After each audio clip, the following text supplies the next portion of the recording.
সীমান্ত দিয়ে বাংলাদেশিদের অনুপ্রবেশ ঠেকাতে মৌমাছি মোতায়েন করেছে ভারতীয় সীমান্তরক্ষী বাহিনী বিএসএফ।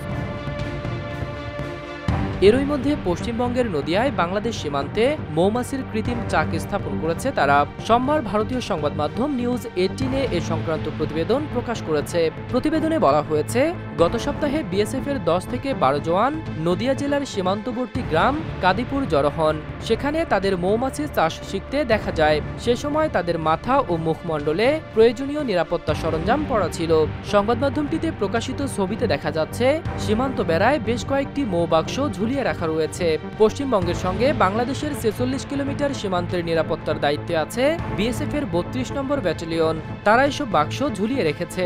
তাদের আশা, যদি কোনো বাংলাদেশি অনুপ্রবেশকারী বা দুই দেশের কোনো চোরাকারবারি কাঁটাতারের কাছে আসে, তাহলে মৌমাছি তাদের উপর আক্রমণ করবে। 32 নম্বর ব্যাটালিয়নের কমান্ড্যান্ট সুজিত কুমার বলেছেন, সীমান্তে অনুপ্রবেশ ঠেকাতে কি করা যায় সেই চিন্তা থেকে আমার মাথায় আসে মৌমাছি চাষের বাক্সগুলো কাঁটাতারের বেড়ায় রাখা যায়।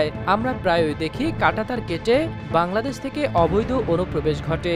এছাড়া গরু চোরাচালান সহ অন্যান্য বিভিন্ন বিষয় ঘটে। আমরা খুবই অবাক হয়েছি যে সীমান্তে এসব বাক্স রাখার পর সেখানে অনুপ্রবেশ এবং চোরাচালান শূন্যের কাছাকাছি চলে এসেছে।